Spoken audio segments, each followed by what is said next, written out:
Story time audio ബുക്സിലേക്ക് എല്ലാവർക്കും സ്വാഗതം. ജോസി വാഗമറ്റ് എഴുതിയ നോവൽ തടങ്കൽ പാളയം തുടരുന്നു. ഭാഗം 9. വിഷമിക്കാനൊന്നുമില്ല മോളെ, ഭോഗാസക്തനായിക്കൊണ്ട് ഔസേപ്പച്ചൻ മന്ത്രിച്ചു.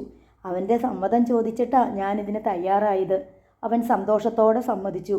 അവന് വേണ്ടി നമ്മൾ ഭാര്യ ഭർത്താക്കന്മാരായി ജീവിക്കുന്നെന്ന് കരുതിയാൽ മതി. പാവം. അയാളുടെ കിതപ്പിന് വേഗത വർദ്ധിച്ചു വന്നു. ഒടുക്കം അവളുടെ കണ്ണുകളിൽ തുളുമ്പാൻ കരുത്തില്ലാത്ത ഇത്തിരി കണ്ണുനീർ മാത്രം ശേഷിച്ചു. ഔസേപ്പച്ചൻ ആ രാത്രി മുഴുവൻ ഉന്മത്തനായിരുന്നു. മുളങ്കരയിലെ പഞ്ചായത്ത് ഓഫീസിന് സമീപം പുതുതായി പണി കഴിപ്പിച്ച രമ്യഹർമ്മത്തിലേക്കാണ് അയാൾ വിജിയെ താലി കെട്ടി കൈപിടിച്ച് കൂട്ടിക്കൊണ്ടുവന്നത്. മുളങ്കരയിലെ ഏറ്റവും നല്ല വീടായിരുന്നു അത്. രാജസ്ഥാനിൽ നിന്ന് വരുത്തിയ വിലയേറിയ മാർബിൾ പാകിയ തറയും ഗ്രാനൈറ്റ് പതിപ്പിച്ച ഭിത്തികളും മറ്റെല്ലാ ആധുനിക സജ്ജീകരണങ്ങളുമുള്ള വീട്. ഔസേപ്പച്ചൻ്റെ ഭാര്യയാകാൻ കഴിഞ്ഞത് വിജിയുടെ ഭാഗ്യമാണെന്ന് മുളങ്കരയിലെ പെണ്ണുങ്ങൾ അടക്കം പറഞ്ഞു. കല്യാണപ്പിറ്റേന്ന് SI ശശിശങ്കർ ഔസേപ്പച്ചനെ ഫോണിൽ വിളിച്ച് ചോദിച്ചു. താൻ കല്യാണം കഴിച്ച് മിടുക്കനായി, ബാക്കിയുള്ളവർക്ക് കഴിക്കാനൊന്നുമില്ലേ? സാറിന് കഴിക്കാൻ എന്താ വേണ്ടത്? അത് താൻ തീരുമാനിച്ചാൽ മതി. സ്കോച്ച് മതിയോ? അതിലും കൂടിയതൊന്നും ഇല്ലേടോ. ഡബിൾ സ്കോച്ച്, അതായത് 2 എണ്ണം. ഒരെണ്ണം കഴിക്കാനും ഒരെണ്ണം വീട്ടിൽ കൊണ്ടുപോകാനും. എന്നാൽ പിന്നെ അങ്ങനെ ആയിക്കോട്ടെ. എപ്പോഴാ? സാറ് വൈകുന്നേരം ഇങ്ങോട്ട് വന്നാൽ മതി, എൻ്റെ പുതിയ വീട്ടിലോട്ട്. ശരി ശരി. 5 മണിക്ക് SI ശശിശങ്കർ ഔസേപ്പച്ചൻ്റെ പ്രൈവറ്റ് റൂമിലെ ടേബിളിൽ തൻ്റെ തൊപ്പി ഊരി വെച്ചു. ഇത് കമ്പനി കൂടാനുള്ള മുറിയാണോടോ? ശശിശങ്കർ ആകിയൊന്ന് നോക്കിയിട്ട് ചോദിച്ചു. അതിനു വേണ്ടി തന്നെ. ഔസേപ്പച്ചൻ ചിരിച്ചു. മേശയിൽ മദ്യവും ഭക്ഷണ സാധനങ്ങളും സോഡയും ഐസും എല്ലാം നിരന്നു.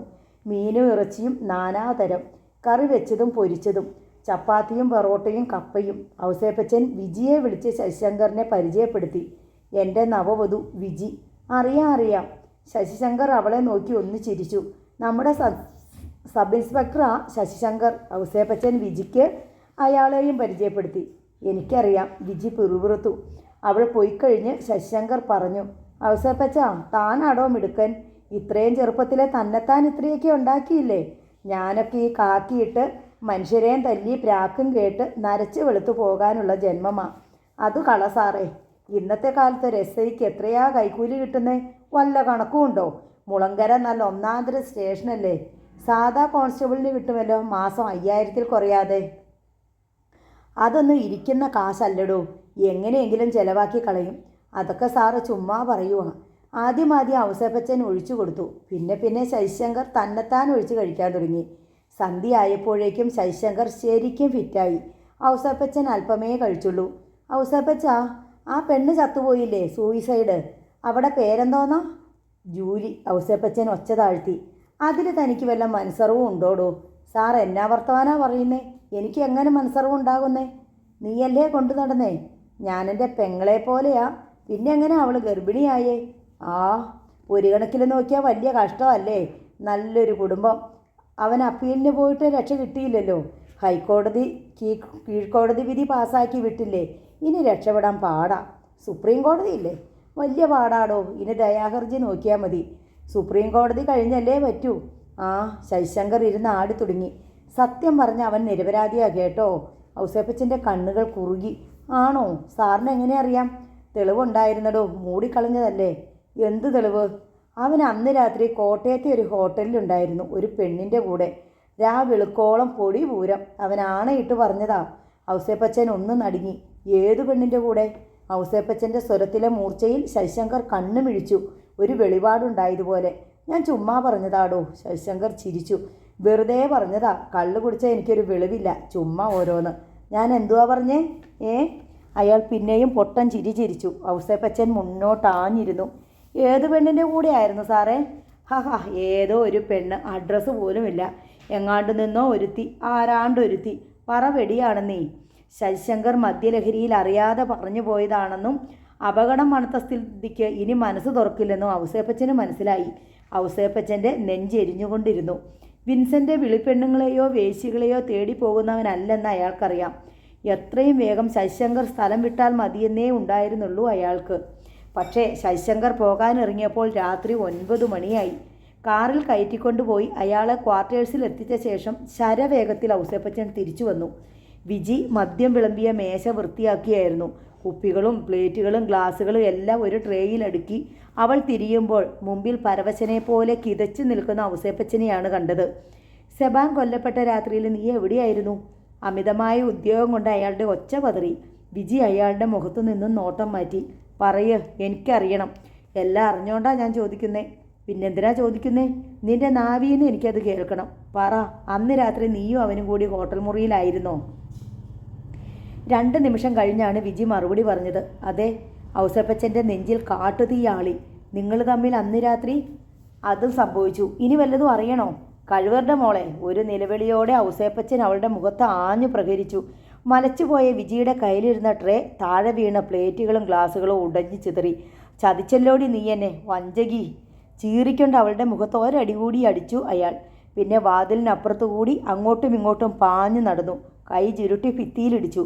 വിജിയുടെ നേർ കലറി. കടന്നുപോടി നായിൻ്റെ മോളെ മുമ്പീന്ന്. വിജി വേഗം വാതിൽ കടന്നുപോയി. ഒരട്ടഹാസത്തോടെ ഔസേപ്പച്ചൻ കയ്യിലിരുന്ന താക്കൽ കൂട്ടം ജനലിന് നേർക്ക് ആഞ്ഞെറിഞ്ഞു. ചില്ല് തകർത്തത് പുറത്തേക്ക് പോയി. മേശ അയാൾ ചവിട്ടി മറിച്ചിട്ടു. ടീപ്പോയി എടുത്ത് വാഷ് ബേസിന് മുകളിലെ കണ്ണാടിയിൽ അടിച്ചു. കസേരകൾ പെറുക്കി ജനലിന് നേർക്കെറിഞ്ഞു. വിജി കിച്ചണിൽ ചെന്നു നിന്നു. ജോലിക്കാരി ഭയചകിതിയായി അവളെ നോക്കി. വീട്ടിനുള്ളിൽ ഗൃഹോപകരണങ്ങൾ അടിച്ചു തീർക്കുന്ന ഒച്ച കേൾക്കാമായിരുന്നു. ഒരു ഭ്രാന്തനെ പോലെ പാഞ്ഞു നടന്ന ഔസേപ്പച്ചൻ കണ്ണിൽ കണ്ടതെല്ലാം തല്ലി തകർത്തുകൊണ്ടിരുന്നു. പ്രഭാതം. വെയിലുദിച്ച ശേഷമാണ് ഔസേപ്പച്ചൻ ഉണർന്നത്. സോഫയിലായിരുന്നു അയാളുടെ കിടപ്പ്. രാത്രി അയാൾ കണക്കറ്റു മതി. നേരം നന്നേ പുലർന്നിരിക്കുന്നുവെന്ന് ജനാലയിലൂടെ നോക്കിയപ്പോൾ മനസ്സിലായി. കഴിഞ്ഞ രാത്രിയുടെ ഓർമ്മ പെട്ടെന്ന് അയാളെ കിടിലം കൊള്ളിച്ചു. അതല്ല ഒരു ദുസ്വപ്നമായിരുന്നുവെന്ന് അയാൾക്ക് തോന്നി.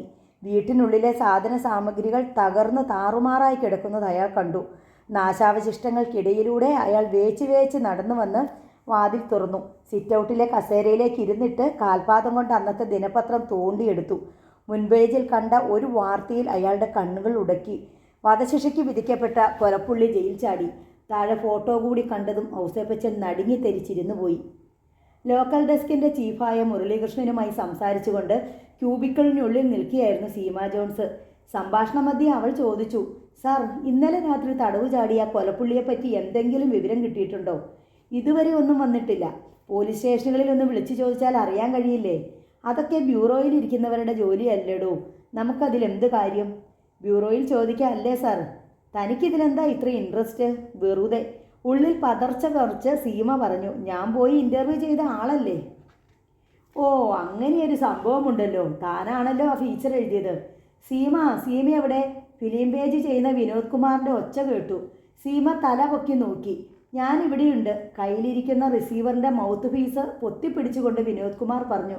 Phone excuse me sir, 1 minute. Seema ക്യൂബിക്കിളിന് പുറത്തിറങ്ങി. വിനോദിൻ്റെ ടേബിളിന് മുന്നിൽ ചെന്ന് അവൾ റിസീവർ കൈനീട്ടി വാങ്ങി.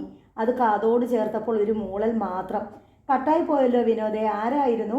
പേരൊന്നും പറഞ്ഞില്ല. സീമ റിസീവർ വെച്ചിട്ട് 2 മിനിറ്റ് കാത്തു. ഫോൺ കോൾ ഒന്നും വന്നില്ല. പുറത്ത് സന്ധ്യ മയങ്ങിയിരുന്നു. ചാറ്റൽ മഴ പെയ്തുകൊണ്ടിരുന്നു. സീമ ബ്യൂറോയിലേക്ക് ഫോണിൽ വിളിച്ചു. ബ്യൂറോയിലെ അജിത്തിനെയാണ് ലൈനിൽ കിട്ടിയത്. അജിത്ത്, ഇത് ഞാനാ സീമ. വധശിക്ഷയ്ക്ക് വിധിക്കപ്പെട്ട ഒരു ജയിൽ പുള്ളി ഇന്നലെ തടവ് ചാടിയില്ലേ? അയാളെപ്പറ്റി എന്തെങ്കിലും വിവരം? ഇല്ലല്ലോ. സ്റ്റേഷനുകളിലെല്ലാം ഒന്ന് വിളിച്ചു ചോദിച്ചാലോ? എന്താ കാര്യം? സ്റ്റോറി വല്ലതും ഉണ്ടോ? ഞാൻ അയാളെപ്പറ്റി ഒരു ഫീച്ചർ ചെയ്തിരുന്നു. പരിചയത്തിൻ്റെ പേരിലുള്ള ക്യൂരിയോസിറ്റി കൊണ്ട്. ഓ, അങ്ങനെ. ശരി, ഞാനുടനെ സ്റ്റേഷനിലൊക്കെ ഒന്ന് വിളിച്ചു ചോദിക്കാം. എന്തെങ്കിലും വിവരം കിട്ടിയാൽ സീമയെ വിളിച്ചറിയിച്ചേക്കാം. അവിടെ ഉണ്ടാവില്ലേ? 8 മണിക്ക് പോകും. ഓക്കെ. സീമ റിസീവർ വെച്ച് പിന്തിരിഞ്ഞ് നടക്കാൻ ഭാവിക്കുമ്പോൾ ഫോൺ ശബ്ദിച്ചു. സീമ റിസീവർ എടുത്തു. ഹലോ. മറുവശത്ത് പ്രതികരണമില്ല. Hello, Seema Jones here. Hello. ആരാണ്? സീമയാണോ അത്? അതെ. നിങ്ങൾക്ക് ആരെയാ വേണ്ടത്? സീമ ഇങ്ങോട്ടൊന്നും സംസാരിക്കേണ്ട. ഞാൻ ചോദിക്കുന്നതിന് ഒരു വാക്കിലോ മൂളലിലോ മാത്രം മതി ഉത്തരം. നിങ്ങൾ ആരാണെന്ന് പറയൂ.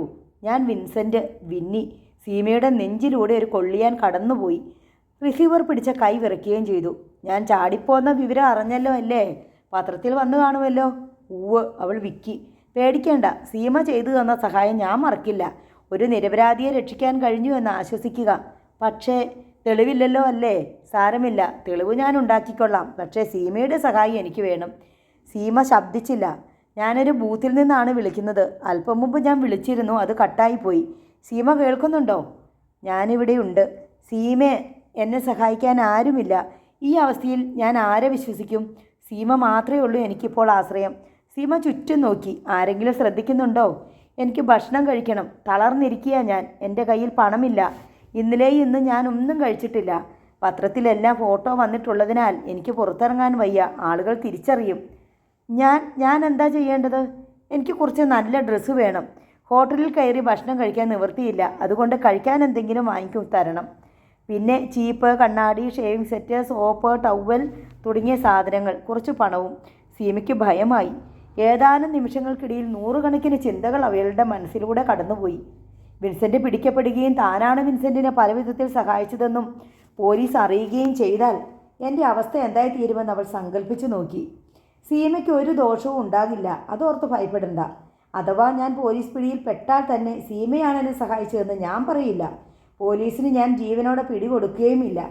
എന്ത് മറുപടി പറയണമെന്നറിയാതെ സീമ പകച്ചു നിൽക്കെ വീണ്ടും വിൻസെൻറ്റിൻ്റെ സ്വരം കേട്ടു. ഞാനൊരു ബൂത്തിൽ നിന്നാണ് വിളിക്കുന്നത്. എനിക്കിവിടെ കൂടുതൽ സമയം തങ്ങാൻ പറ്റില്ല. സീമ എന്നെ സഹായിച്ചേ തീരൂ. ഞാൻ പറഞ്ഞ സാധനങ്ങളുമായി 1 മണിക്കൂറിനുള്ളിൽ വെസ്റ്റ് പാലസ് റോഡിൽ ജംഗ്ഷനിൽ വരിക. അവിടെ നിന്നും വലത്തോട്ട് തിരിഞ്ഞ് 100 വാര മുന്നിലായി ഞാൻ കാത്തു നിൽക്കും. വെക്കട്ടെ? പക്ഷെ എൻ്റെ കയ്യിൽ പൈസ, അതൊക്കെ എങ്ങനെയെങ്കിലും സംഘടിപ്പിക്കണം. ഓക്കെ. ഫോൺ ഡിസ്കണക്റ്റ് ആയി. സീമ ജോൺസ് റിസീവറും കയ്യിൽ പിടിച്ച് നിമിഷങ്ങളോളം നിന്നു. പിന്നെ റിസീവർ മെല്ലെ വെച്ചു. എന്ത് പറ്റിയടോ തനിക്ക്? ഷോക്കിംഗ് ന്യൂസ് വല്ലതുമാണോ? അവളുടെ മുഖത്തെ ഭാവപകർച്ച കണ്ട് വിനോദ് കുമാർ കളിയായി ചോദിച്ചു. അങ്ങനെയൊന്നുമില്ല, സീമ പറഞ്ഞു. അവൾ വേപതുവോടെ തൻ്റെ സീറ്റിൽ ചെന്നിരുന്നു. എന്താണ് ചെയ്യേണ്ടത്? പോലീസ് അതീവ ജാഗ്രതയോടെ തിരയുന്ന ഒരു പ്രതിയാണ് സഹായി അഭ്യർത്ഥിച്ചിരിക്കുന്നത്. തനിക്ക് വേണമെങ്കിൽ ഒറ്റിക്കൊടുക്കാം, അയാളെ സഹായിക്കാതെ ഒഴിഞ്ഞു മാറാം. അതുമല്ലെങ്കിൽ സഹായിച്ചുകൊണ്ട് അയാളുടെ നിരപരാധിത്വം തെളിയിക്കാൻ ഒരു അവസരം കൊടുക്കാം. ഒരുപക്ഷെ തൻ്റെ ഭാവിയെ തന്നെ അത് ദോഷകരമായി ബാധിച്ചുവെന്നും വരാം. അവൾ ചിന്താകുഴപ്പത്തിൽപ്പെട്ട് ഉഴറി. സമയം തീരെയില്ല. ആകെ 1 മണിക്കൂർ. 5 മിനിറ്റ് സീമ പതറിയുള്ളൂ. പിന്നെ എഴുന്നേറ്റ് പേഴ്സ് തുറന്നു നോക്കി. 800ഓളം രൂപയുണ്ട്. നീരജയെ കണ്ട് ഒരു അത്യാവശ്യമുണ്ടെന്ന് പറഞ്ഞ് 1000 രൂപ കടം വാങ്ങി. വിനോദ് കുമാറിനോടും പ്രതാപനോടും 500 വീതം. പുറത്തൊന്ന് പോയി വരാൻ ന്യൂസ് എഡിറ്ററോട് അനുവാദം വാങ്ങിയിട്ട് അവൾ കൈൻറ്റി ഹോണ്ടയുമായി നഗരത്തിലിറങ്ങി. ആദ്യം ഒരു ടെക്സ്റ്റൈൽ ഷോപ്പിൽ കയറി 2 പാൻസും 2 ഷർട്ടും വാങ്ങി. നിറവും ഡിസൈനും ഏത് വേണമെന്ന് നിശ്ചയമില്ലാത്തതിനാൽ ഇരുണ്ട നിറങ്ങളാണ് തിരഞ്ഞെടുത്തത്. ഒളിവിൽ കഴിയുന്ന ഒരു രാത്രിഞ്ചരന് ഇതായിരിക്കും ഇണങ്ങുന്നതെന്ന് അവൾ തീരുമാനിച്ചു. വിൻസെൻ്റ് പറഞ്ഞേൽപ്പിച്ച മറ്റ് സാധനങ്ങളും ഭക്ഷണപ്പൊതിയും 1 കുപ്പി മിനറൽ വാട്ടറും വാങ്ങി അവൾ കൈൻറ്റി ഹോണ്ടയിൽ വെസ്റ്റ് പാലസ് റോഡിലെത്തി. അവിടെ നിന്ന് വലത്തോട്ട് തിരിഞ്ഞ് കുറേ ദൂരം ചെന്നിട്ട് ഒരു ടെലിഫോൺ ബൂത്തിനപ്പുറത്തായി 2 വീലർ നിർത്തി. 4 പാടും നോക്കി. അവളുടെ നെഞ്ച് പെരുമ്പറി അടിച്ചു തുടങ്ങി. ഹലോ! പിന്നിൽ നിന്നൊരു ശബ്ദം കേട്ടവൾ തിരിഞ്ഞു. അവൾ ഞെട്ടിപ്പോയി. വിൻസെൻ്റ് ഒരയഞ്ഞ പാൻസും വലിയ നീല കളങ്ങളുള്ള ഇറുകിയ ഷർട്ടും ധരിച്ച് ചിരപരിചിതനെ പോലെ ചിരിച്ചുകൊണ്ടുവന്ന് അയാൾ കൈൻറ്റി ഹോണ്ടയിൽ പിടിച്ചു. സീമ വരുമെന്ന് എനിക്കറിയാമായിരുന്നു. പേടിക്കണ്ട, ഇവിടെ ആരും ശ്രദ്ധിക്കില്ല. സീമയ്ക്ക് മിണ്ടാൻ കഴിഞ്ഞില്ല. ശ്വാസം വിലങ്ങിയ പോലെ. ഞാൻ പറഞ്ഞതൊക്കെ വാങ്ങിയോ? സീമ ഒന്നും മിണ്ടാതെ സീറ്റിനടിയിലെ കൊളുത്തിൽ നിന്നും പോളിത്തീൻ ബാഗ് ഊരിയെടുത്ത് അയാളുടെ നേർക്ക് നീട്ടി. Thanks a lot. ഈ സഹായം ഞാൻ ഒരിക്കലും മറക്കില്ല. സീമ വേഗം പേഴ്സിൽ നിന്ന് പണവും എടുത്തു കൊടുത്തു. 1200 രൂപയേ ഉള്ളൂ. കയ്യിലില്ലായിരുന്നു. അവൾ പറഞ്ഞു. മതി, തൽക്കാലം ഇത്രയും മതി. ഡ്രസ്സൊക്കെ ഇല്ലേ? ഉവ്വ്. ഇപ്പോഴിട്ടിരിക്കുന്ന ഡ്രസ്സ് എവിടുന്നാ? ഇത് മോഷ്ടിച്ചതാ. ഇന്നലെ രാത്രി ഒരു വീടിൻ്റെ വരാന്തേന്ന്. അളവ് കണ്ടില്ലേ? ലൂസ് പാൻസും ടൈറ്റ് ഷർട്ടും. കോമാളി വേഷം അല്ലേ? വിൻസെൻ്റ് ചിരിച്ചു. തളർന്ന ചിരി. അയാൾക്ക് എങ്ങനെ ചിരിക്കാൻ കഴിയുന്നുവെന്ന് അവൾ അത്ഭുതപ്പെട്ടു. മരണത്തിൻ്റെ മുമ്പിൽ നിന്നുകൊണ്ടുള്ള ചിരി. എനിക്ക് ടെൻഷനൊന്നുമില്ല സീമേ. ഒന്നെങ്കിൽ മരണം, അല്ലെങ്കിൽ ജീവിതം. ഇതിനിടയ്ക്ക് പോലീസിനും വധശിക്ഷയ്ക്കും ഒന്നും ഞാൻ തലവെച്ച് കൊടുക്കില്ല. എന്ത് ധൈര്യത്തിലാണ് എന്നെ വിളിച്ചത്, സഹായം ആവശ്യപ്പെട്ടത്? പണ്ട് കോളേജിൽ വെച്ച് എൻ്റെ നേരെ വന്നിട്ട് കൈവീശി ചെവിട്ടത്ത് ഒരടി അടിച്ചത് ഓർമ്മയുണ്ടോ? അത്ര ചങ്കൂറ്റവും ആത്മവിശ്വാസവുമുള്ള ഒരു പെണ്ണിനെ എന്നെ സഹായിക്കാൻ കഴിയൂ എന്നറിയാവുന്നതുകൊണ്ട് ഞാൻ പോലീസിൽ അറിയിച്ചിരുന്നെങ്കിലോ? സീമയെപ്പോലൊരു പെണ്ണിന് ചേരുന്ന പണിയല്ലല്ലോ അത്. അവരുടെ വലതുഭാഗത്തുകൂടി കണ്ണഞ്ചിക്കുന്ന ഹെഡ്ലൈറ്റുകളുമായി വാഹനങ്ങൾ അങ്ങോട്ടും ഇങ്ങോട്ടും പാഞ്ഞു പോയിക്കൊണ്ടിരുന്നു. ചില വഴിപോക്കർ സീമയെയും വിൻസെൻറ്റിനെയും നോക്കുന്നുണ്ടായിരുന്നു. വിൻസെൻ്റ് മതിലിന് അഭിമുഖമായി നിന്നതിനാൽ അയാളുടെ മുഖം ആർക്കും വ്യക്തമായി കാണാനാവുമായിരുന്നില്ല. ഞാൻ പൊയ്ക്കോട്ടെ? ഡ്യൂട്ടിക്കിടയിൽ ഓടി വന്നതാ. ശരി, ഒരിക്കൽ കൂടി നന്ദി. ഞാൻ ഇനിയും വിളിക്കും. ഇനിയും എനിക്ക് തൻ്റെ സഹായം ആവശ്യം വരും. കാരണം വേറെ ആരുമില്ല എന്നെ സഹായിക്കാൻ. സീമ കൈൻറ്റി ഹോണ്ട സ്റ്റാർട്ട് ചെയ്തു. വിൻസെൻറ്റിനെ നോക്കി. ഞാനാണ് സഹായിച്ചതെന്ന് എല്ലാവരും അറിഞ്ഞാൽ ഞാൻ പിന്നെ ജീവിച്ചിരുന്നിട്ട് കാര്യമില്ല. എനിക്കറിയാമല്ലോ. വിൻസെൻ്റ് തലയാട്ടി. അവൾ കൈൻറ്റി ഹോണ്ട ഓടിച്ച് നീങ്ങി. അല്പദൂരം ചെന്നിട്ട് റോഡിലിട്ട് തിരിച്ചു. മടങ്ങിപ്പോകുമ്പോൾ വിൻസെൻറ്റിനെ നോക്കി അവൾ കൈവീശി. അതിൻ്റെ പിന്നിലെ ചുവന്ന ലൈറ്റ് വാഹനത്തിരക്കിൽ മറയുന്നത് വരെ വിൻസെൻ്റ് നോക്കി നിന്നു. രാത്രി 10 മണി കഴിഞ്ഞു. ഔസേപ്പച്ചൻ മദ്യപിച്ചുകൊണ്ട് തൻ്റെ പ്രൈവറ്റ് റൂമിൽ ഇരിക്കുകയായിരുന്നു. മേശപ്പുറത്തിരുന്ന ഫോൺ ശബ്ദിച്ചു തുടങ്ങി. അയാൾ റിസീവർ എടുത്തു. ഹലോ. പെട്ടെന്ന് അയാൾ ജാഗരൂകനായി. വിന്നിച്ചനോ? എവിടുന്നാ? പത്രത്തിൽ കണ്ടു. അതെ, എങ്ങനെ രക്ഷപ്പെട്ടടാ? നീയൊരു ഭയങ്കരം തന്നെ, സമ്മതിച്ചിരിക്കുന്നു. ആരെങ്കിലും കേൾക്കുന്നുണ്ടോ എന്നറിയാൻ അയാൾ ചുറ്റുപാടും നോക്കി. ഇങ്ങോട്ട് പോരെ. അതെ, എൻ്റെ ഓഫീസിലേക്ക് വന്നാൽ മതി. അവിടെ ആകുമ്പോൾ ആരും ശ്രദ്ധിക്കുകയില്ല. ആരുമില്ല അവിടെ. ഇല്ലെന്നേ, ഒരുത്തിനും സംശയിക്കുകയില്ല. അത് ഞാൻ ഏറ്റു. ആരും വന്നു പോകുകയില്ലാത്തിടത്ത് ഒളിപ്പിച്ചാൽ പോരെ. നമുക്കതിന് പറ്റിയ താവളമുണ്ടെന്നേ. പോരെ, ഒന്നും പേടിക്കണ്ട. ഞാൻ ഏറ്റെന്ന് പറഞ്ഞില്ലേ. ഓക്കെ. ഫോൺ വെച്ചിട്ട് ഔസേപ്പച്ചൻ ചാടി എഴുന്നേറ്റു. വേഗം വേഷം മാറി. വിജി അടുക്കളയിലായിരുന്നു. കാർ സ്റ്റാർട്ടാകുന്ന ഒച്ച കേട്ട് അവൾ സിറ്റ് ഔട്ടിൽ വന്ന് നോക്കി. ഔസേപ്പച്ചൻ്റെ കാർ ഗേറ്റ് കടന്ന് പോകുന്നത് കണ്ടു. അവൾ വാതിലടിച്ചു. ഔസേപ്പച്ചൻ ഈയിടെ അവളോട് അധികം സംസാരിക്കാറില്ല. എങ്ങോട്ട് പോകുന്നെന്നോ എവിടുന്ന് വരുന്നെന്നോ ഒന്നും പറയാറില്ല. പുറത്തു മഴ കോരി ചൊരിഞ്ഞു തുടങ്ങി. ഇടയ്ക്കിടെ മിന്നലുകളും ഇടിമുഴക്കങ്ങളും. ഭക്ഷണം കഴിച്ച ശേഷം അവൾ കിടക്കറയിലേക്ക് പോന്നു. താമസിയാതെ ഉറങ്ങാൻ കിടക്കുകയും ചെയ്തു. ഔസേപ്പച്ചൻ തിരിച്ചെത്തിയപ്പോൾ മണി 12:15. വിജിയാണ് വാതിൽ തുറന്നു കൊടുത്തത്. വന്നയുടനെ അയാൾ മദ്യക്കുപ്പി തുറന്നു. 2 ലാർജ് വിഴുങ്ങിയിട്ട് അയാൾ കിടപ്പറയിലെത്തി. വിജി കട്ടിലിൽ ഇരിക്കുകയാണ്. ഔസേപ്പച്ചൻ ഒരു ഉന്മാദ ലഹരിയിലാണെന്ന് അവൾക്കും മനസ്സിലായി. അയാൾ അവൾക്ക് അഭിമുഖമായി വന്നു നിന്നു. അവളെ നോക്കി ഒന്ന് ചിരിച്ചു. കൊലച്ചിരിയാണതെന്ന് അവൾക്ക് തോന്നി. അയാൾ അവളുടെ കവിളത്ത് മൃദുവായി തലോടി. കല്ലിങ്കൽ ദേവസിക്കുട്ടിയുടെ മോളെ, കുലടേ, വഞ്ചകി. പകയുടെ ഈണം നിറഞ്ഞ സ്വരത്തിൽ അയാൾ വിളിച്ചു. എന്നെ വെറും പട്ടിയാക്കിയവളല്ലേടി നീ, ഉച്ചിഷ്ടം തിന്നുന്ന പട്ടി. അയാൾ അവളെ കിടക്കയിലേക്ക് തള്ളി വീഴ്ത്തി. പിന്നെ ഒരു താണ്ഡവമായിരുന്നു. പ്രതികാര രൗദ്രത ആർത്തിരമ്പിയ താണ്ഡവം. വിജി ശവം പോലെ കിടന്നു. ഒരു സിഗരറ്റ് കൊളുത്തി വലിച്ചുകൊണ്ട് ഔസേപ്പച്ചൻ മുറിയിലൂടെ നടന്നു. നിന്നോട് എനിക്കൊരു സന്തോഷ വാർത്ത പറയാനുണ്ട്. അവളെ നോക്കി പകയോടെ അയാൾ മുരണ്ടു. അവൻ വന്നിട്ടുണ്ടടി, നിന്റെ കാമുകൻ, പായിപ്പാട്ട് വിൻസെൻ്റ്. പാവം, വല്ലാതെ വിഷമിച്ചു. ജയിലിൽ ചാടി. ഒടുക്കം വന്നെത്തിയത് ഔസേപ്പച്ചൻ്റെ കയ്യിൽ. ഔസേപ്പച്ചൻ്റെ തനിനിറം അവൻ കണ്ടിട്ടില്ല. നീയും കണ്ടിട്ടില്ല. കാണാൻ പോകുന്നതേ ഉള്ളൂ. അയാൾ കട്ടിലിൽ വന്നിരുന്നിട്ട് മേശപ്പുറത്തിരുന്ന ടെലിഫോൺ റിസീവർ എടുത്തു. ധൃതിയിൽ ഡയൽ ചെയ്തു. Hello, police station. SI ശശിശങ്കറിനെ ഒന്ന് ലൈനിൽ കിട്ടണമല്ലോ. ഞാനാ ഔസേപ്പച്ചൻ. ശരി. അയാൾ ടെലിഫോൺ വെച്ചിട്ട് 2 കവിൾ പുകയെടുത്തു. പിന്നെ മറ്റൊരു നമ്പർ ഡയൽ ചെയ്തു. ഹലോ, SI ശശിശങ്കറിൻ്റെ വീടല്ലേ? സാറേ, ഇത് ഔസേപ്പച്ചനാ. പാതിരാത്രിക്ക് വിളിച്ച് ബുദ്ധിമുട്ടിച്ചതിന് ക്ഷമിക്കണം. ഒരു ഉഗ്രം സമ്മാനം തരാൻ വേണ്ടിയാ. പറയാം. ജയിൽ ചാടിയ വിൻസെൻ്റ് ഇവിടെ എത്തിയിട്ടുണ്ട്. അതേന്ന്. സ്വപ്നമൊന്നും അല്ല സാറേ, പകൽ പോലെ സത്യം. അവൻ എൻ്റെ ഓഫീസിന് പുറകിലെ റൂമിലുണ്ട്. തമാശയല്ലെന്ന്. ഞാനല്ലേ അവനെ റൂമിലാക്കി വിരിച്ചു കൊടുത്ത് കിടത്തിയിട്ട് പോകുന്നത്. അവനിപ്പോൾ അവിടെ കിടന്ന് നല്ല ഉറക്കമാ. ഇല്ല, ഒരു പ്രശ്നവുമില്ല. അതെ, ഒരു 15 പോലീസുകാർ മതി. ധാരാളം മതിയെന്നേ. സ്ഥലം അറിയാമല്ലോ. വണ്ടി അതിനടുത്ത് വരെ കൊണ്ടു ചെല്ലേണ്ട. മതി. വളഞ്ഞു കഴിഞ്ഞാലുടൻ വാതിൽ ചവിട്ടി പൊളിച്ചേക്കണം. അതൊന്നും പ്രശ്നമല്ല. ഓക്കെ. എന്നെ വിളിച്ചു പറയണം, എന്നിട്ടേ ഞാൻ ഉറങ്ങൂ. ഓക്കെ. അയാൾ റിസീവർ വെച്ചു. എന്നിട്ട് വിജിയെ നോക്കി. പാവം, ക്ഷീണിച്ച് വന്നിരിക്കുക അവൻ. ഇപ്പം നല്ല ഉറക്കമായിരിക്കും. 5 മണിക്ക് ഞാൻ ചെന്ന് അവനെ കൂട്ടിക്കലുള്ള ഒരു ഒളിത്താവളത്തിൽ കൊണ്ടുചെന്ന് ആക്കാമെന്ന് സമ്മതിച്ചിട്ടുണ്ട്. അത് വിശ്വസിച്ചിരിക്കുക അവൻ. അരമണിക്കൂറിനകം അവൻ്റെ കയ്യിൽ വിലങ്ങ് വീഴുമെന്ന് അവൻ അറിയുന്നില്ല. എന്ത് കഷ്ടമല്ലേ. ഒന്ന് ഓർത്ത് നോക്കിക്കേടി തേവിടിച്ചി. വിജി അനങ്ങിയില്ല. നിനക്കിപ്പോൾ അവനെ രക്ഷിക്കണമെന്നുണ്ടായിരിക്കും. ഞാൻ പറയാതെ കിടന്നെടുത്ത് നിന്ന് എഴുന്നേൽക്കാൻ നിവൃത്തിയുണ്ടോ നിനക്ക്? ശവമേ. പിന്നെ ഒരു കാര്യം ചെയ്യാൻ പറ്റും നിനക്ക്. അവന് വേണ്ടി പ്രാർത്ഥിക്കാം. പക്ഷേ ഇനി ദൈവവും ചെകുത്താനും കൂടി ഒത്തുപിടിച്ച് നോക്കിയാലും രക്ഷയില്ലടി അവന്. ഔസേപ്പച്ചൻ പിന്നെയും ചിരിച്ചു.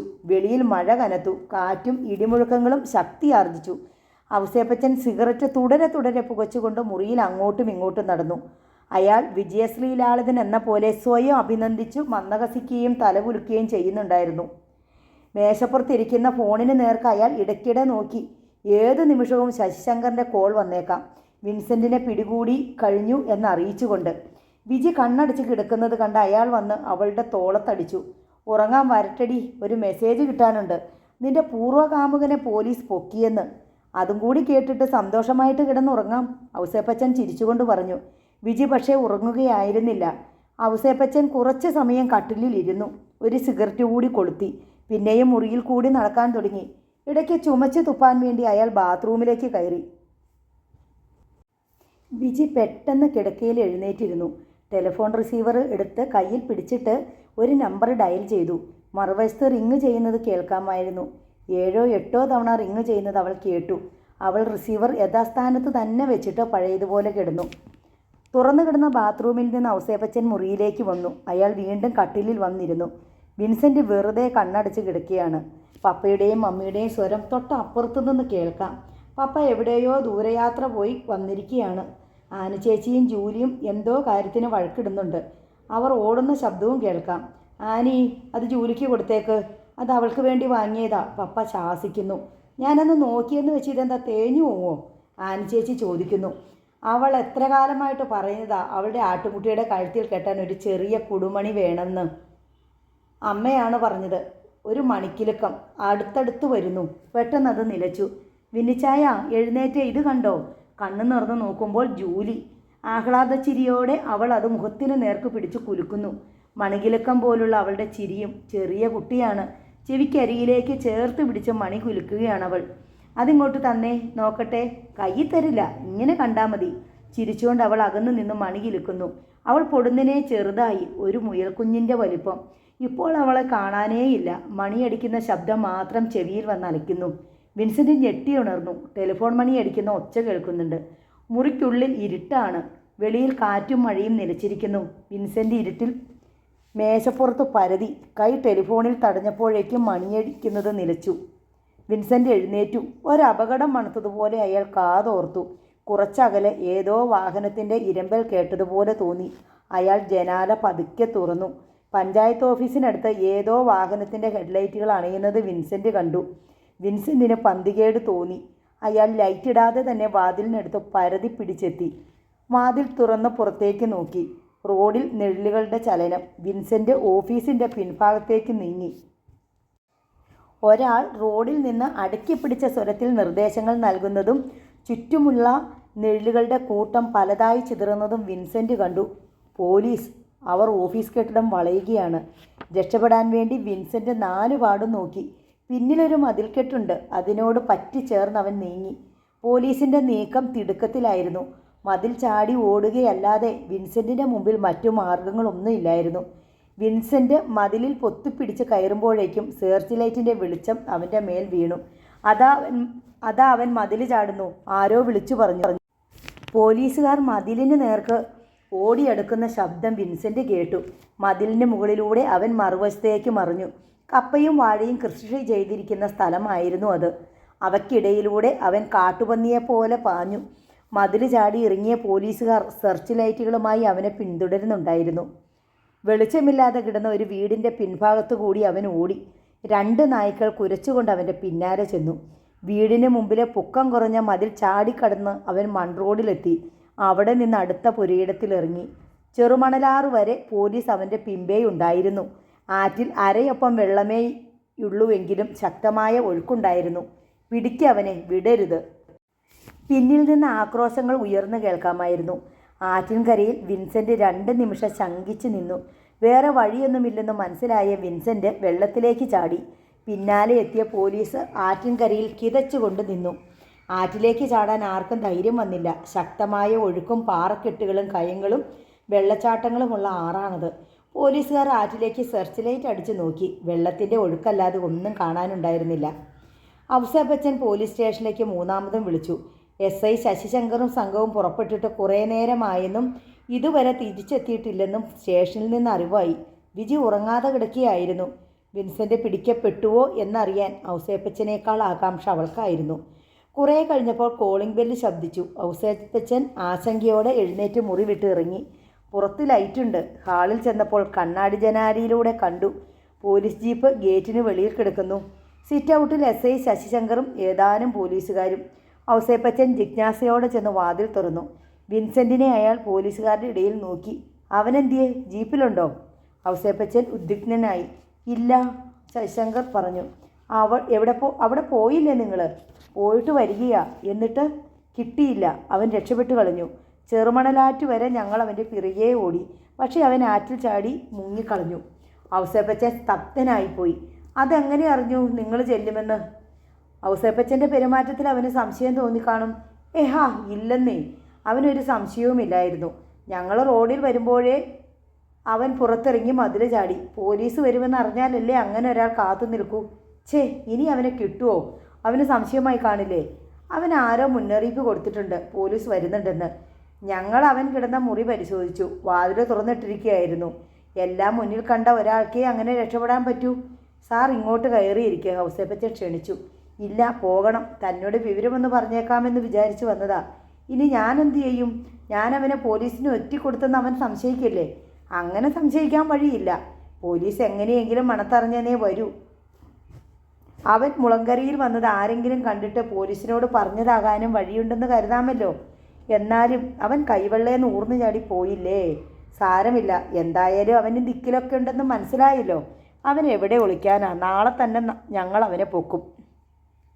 സംഭവത്തിന് ഒട്ടും പബ്ലിസിറ്റി കൊടുക്കണ്ട സാറേ. അവൻ മുളങ്കരയിൽ വന്നിട്ടുണ്ടെന്ന് ഒരു ഈച്ച പോലും അറിയരുത്. അവൻ എന്നെ സംശയം ഒന്നും തോന്നിയിട്ടില്ലെങ്കിൽ ഇന്ന് രാത്രിയിലോ നാളെ രാത്രിയിലോ എന്നെ ഫോണിൽ വിളിക്കും. വിളിച്ച നമ്പർ വെച്ച് അവനെ പിടികൂടാനുള്ള ഏർപ്പാട് ചെയ്താൽ മതി. SI അല്പനേരം ആലോചിച്ചു. ഞാൻ ഇന്ന് തന്നെ SP ഓഫീസിലേക്ക് റിപ്പോർട്ട് ചെയ്യാൻ ഒരുങ്ങുമായിരുന്നു. എല്ലാവരും അറിഞ്ഞാൽ ആകെ കുളവാകും. അവൻ മുളങ്കരയിലുണ്ടെന്ന് സാറ് റിപ്പോർട്ട് ചെയ്താൽ കോട്ടയത്തു നിന്ന് ഒരു കമ്പനി പോലീസ് ഇങ്ങ് വരും. അവനെ തെരഞ്ഞു പിടിക്കുന്നത് അവരായിരിക്കും. അവനെ പിടിച്ചു കൊടുത്തു എന്നുള്ള ക്രെഡിറ്റ് സാറിന് കിട്ടാതെ പോവുകയും ചെയ്യും. അത് ശരിയാണല്ലോ എന്ന് ശശിശങ്കറിന് തോന്നി. അയാൾ ഒരു കസേര വലിച്ചിട്ട് സിറ്റ് ഔട്ടിലിരുന്നു. തത്കാലം ഇത് രഹസ്യമാക്കി വെക്കാം അല്ലേ? അതാ നല്ലത്. പോലീസുകാർക്ക് അറിയാമോ അത് അവനായിരുന്നെന്ന്? അറിയാം. എന്നാൽ സാർ അവരോട് പറയണം പബ്ലിസിറ്റി കൊടുക്കരുതെന്ന്.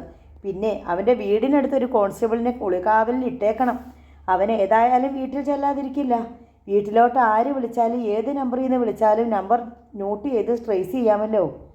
അവൻ്റെ വീടിൻ്റെ പരിസരത്ത് അവൻ ജയിലിൽ ചാടിയതിൻ്റെ പിറ്റേന്ന് മുതൽ പോലീസ് നിരീക്ഷണം നടത്തുന്നുണ്ട്. രാത്രിയിലും പകലും എല്ലാം തൃശ്ശൂരിൽ നിന്ന് വന്ന പോലീസ് മഫ്റ്റിയിൽ കറങ്ങി നടപ്പുണ്ട്. അവൻ്റെ മാത്രമല്ല, അവൻ്റെ ബന്ധുക്കളുടെ വീട്ടിലും. ഔസേപ്പച്ചൻ അന്തം വിട്ടു. അവനുമായിട്ടുള്ള എൻ്റെ അടുപ്പം വെച്ച് നോക്കുമ്പോൾ എന്നെയും പോലീസ് നിരീക്ഷിക്കേണ്ടതാണല്ലോ. സത്യം പറയാതെ ഔസേപ്പച്ച, തൻ്റെ വീടും പോലീസ് നിരീക്ഷണത്തിലാണ്. താൻ അറിഞ്ഞില്ലെന്നേ ഉള്ളൂ. വിൻസെൻ്റ് എന്തുകൊണ്ടാണ് അവൻ്റെ വീട്ടിൽ പോകാത്തത്? എന്തുകൊണ്ടാണ് തന്നെ കാണാൻ ഇങ്ങോട്ട് വരാത്തത്? അവൻ ബുദ്ധിയുള്ളവനാ. വന്നാൽ കുടുങ്ങുമെന്ന് അവനറിയാം. വീട്ടിലോട്ട് അവൻ ഫോൺ വിളിക്കാതെ തന്നെ വിളിച്ചത് എന്തുകൊണ്ടാണ്? അവൻ്റെ വീട്ടിലെ ഫോൺ നമ്പർ പോലീസ് ടാപ്പ് ചെയ്യുന്നുണ്ട്. അവൻ എവിടെ നിന്ന് വീട്ടിലേക്ക് വിളിച്ചാലും വിളിച്ചെടുത്ത് എന്ന് 10 മിനിറ്റകം പോലീസ് അവനെ പൊക്കും. ഔസേപ്പച്ചന് പെട്ടെന്ന് കാര്യങ്ങൾ മനസ്സിലായി. എൻ്റെ ഫോണും കൂടി നിരീക്ഷണത്തിലാക്കിക്കോ സാറേ. അത് ചെയ്യാം. പക്ഷേ അവൻ വിളിച്ചാൽ എവിടുന്നാണ് വിളിക്കുന്നതെന്ന് പ്രത്യേകം ചോദിച്ചു വെക്കണം. കഴിയുമെങ്കിൽ തനിക്കറിയാവുന്ന ഏതെങ്കിലും ഒളിസ്ഥലത്തേക്ക് അവനെ വരുത്തണം. അതിനിടയ്ക്ക് എന്നെ വിവരം അറിയിക്കണം. അത് ഞാൻ ഏറ്റു. ഇടയ്ക്ക് ഔസേപ്പച്ചൻ അവൻ്റെ വീട്ടിലൊന്ന് പോകണം. അവൻ്റെ ബന്ധുക്കളെ കണ്ട് എന്തെങ്കിലും പുതിയ നീക്കം ഉണ്ടായിട്ടുണ്ടോ എന്ന് അന്വേഷിച്ചറിയണം. താൻ അവർക്ക് വേണ്ടപ്പെട്ട ആളല്ലേ. അവൻ്റെ കേസ് നടത്തി അവരെ കുപ്പിയിലിറക്കിയത് താനല്ലേ. തന്നെ അവർക്ക് വലിയ വിശ്വാസമാണല്ലോ. അവൻ അവിടെ ചെല്ലുകയോ എന്തെങ്കിലും മെസ്സേജ് കൊടുക്കുകയോ ചെയ്തിട്ടുണ്ടെങ്കിൽ അവരത് തന്നോട് പറയാതിരിക്കില്ല. താൻ അവൻ്റെ രക്ഷകനായിട്ട് ഭാവിച്ചോണം. അതും ഞാൻ ഏറ്റു. അവൻ്റെ ഐഡിയ എന്താണെന്നറിയാമോ? എന്തിനാ അവൻ ജയിലിൽ ചാടിയത്? എന്തിനാണ് അവൻ മുളങ്കരയിൽ വന്നത്? ആരാ അവനെ സഹായിച്ചത്? അതേപ്പറ്റി വല്ലതും പറഞ്ഞോ? അവൻ നല്ലപോലെ തളർന്നിരുന്നു. ഞാൻ അവനോട് എങ്ങനെ രക്ഷപ്പെട്ടു, ആര് സഹായിച്ചു എന്നെല്ലാം ചോദിച്ചു. എല്ലാം പിന്നെ പറയാം, എനിക്കൊന്ന് കണ്ണടയ്ക്കണം. ഉറങ്ങിയ ദിവസം മറന്നു എന്ന് മാത്രമാണ് അവൻ പറഞ്ഞത്. എങ്ങനെ എത്തിയെന്ന് പോലും പറഞ്ഞില്ലേ?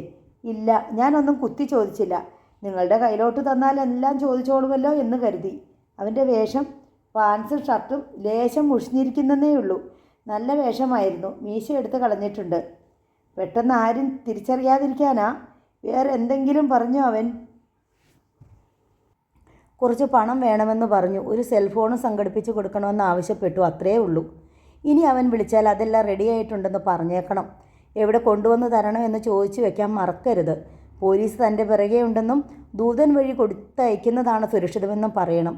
തൻ്റെ കെട്ടിടത്തിൽ താൻ അവന് അഭയം കൊടുത്തെന്ന് മനസ്സിലാക്കിയ പോലീസ് ഇനി തന്നെ വെറുതെ വിടില്ലെന്ന് ഊഹിക്കാനുള്ള ബുദ്ധിയൊക്കെ അവനുണ്ട്. അവൻ ഇങ്ങോട്ട് വല്ലതും പറയുന്നതിന് മുന്നേ അവൻ മൂലമുണ്ടായ ബുദ്ധിമുട്ടുകൾ താൻ അങ്ങോട്ട് വിളമ്പിയേക്കണം. എങ്ങനെ അവൻ്റെ വിശ്വാസം പിടിച്ചു പറ്റണം. അതെല്ലാം ഔസേപ്പച്ചൻ സമ്മതിച്ചു. പിന്നെ ഇവിടെ ഔസേപ്പച്ചനൊരു ശ്രദ്ധ വേണം. ഇവിടെയുള്ളവരാരും തൽക്കാലം ഒരു വിവരം അറിയണ്ട, തൻ്റെ ഭാര്യ പോലും.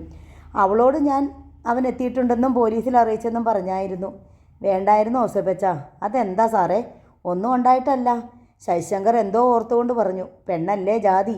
എത്ര സൂക്ഷിച്ചാലും ഏത് രഹസ്യവും ചോർന്നു പോകാൻ അവരുടെ മനസ്സിലൊരു സുഷിരം കാണും. ഇനി ഞാൻ സൂക്ഷിച്ചോളാം. താൻ കരുതിയിരിക്കണം. ഒറ്റയ്ക്ക് നടക്കണ്ട. താൻ ഒറ്റിക്കൊടുത്തെന്ന് വല്ല സംശയമോ അവന് തോന്നിയാൽ എൻ്റെ കാര്യമോർത്ത് സാറ് പേടിക്കണ്ട. എന്നാൽ ഞങ്ങൾ പൊയ്ക്കൊള്ളാം. SI എഴുന്നേറ്റു. ഡോർ കർട്ടിന് പിന്നിൽ എല്ലാം കേട്ടുകൊണ്ട് നിന്ന വിജി സാവധാനം പിന്തിരിഞ്ഞു.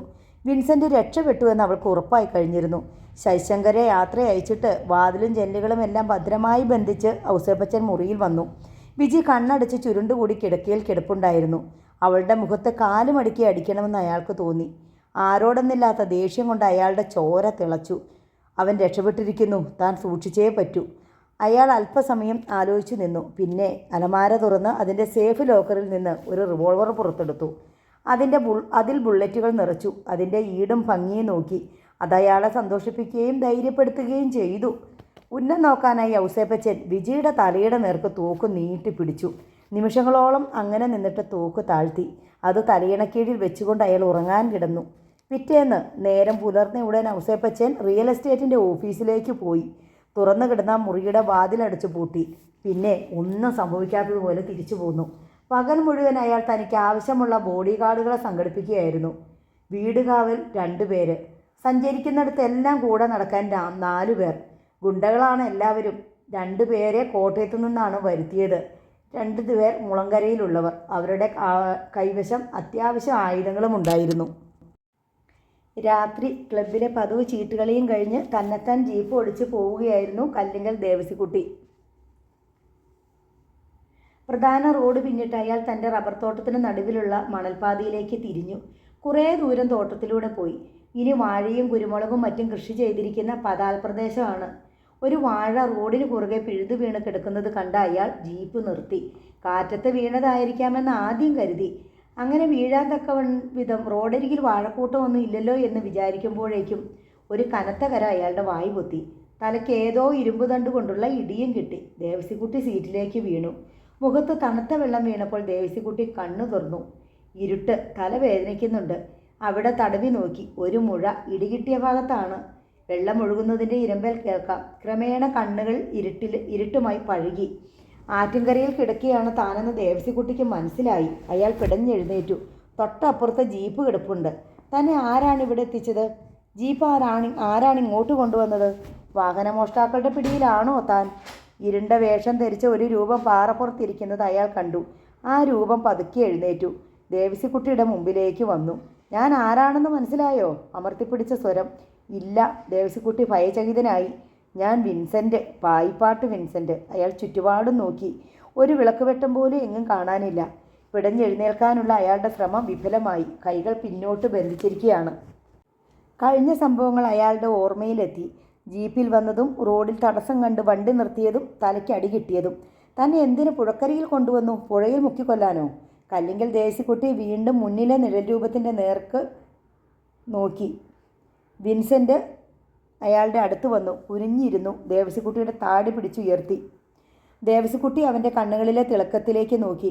നീ എന്തിനാ വിന്നിച്ച എന്നെ ഇവിടെ കൊണ്ടുവന്നത്? എന്താ നിൻ്റെ ഉദ്ദേശം? ഞാൻ നിന്നോട് എന്ത് തെറ്റ് ചെയ്തു? പറയാം.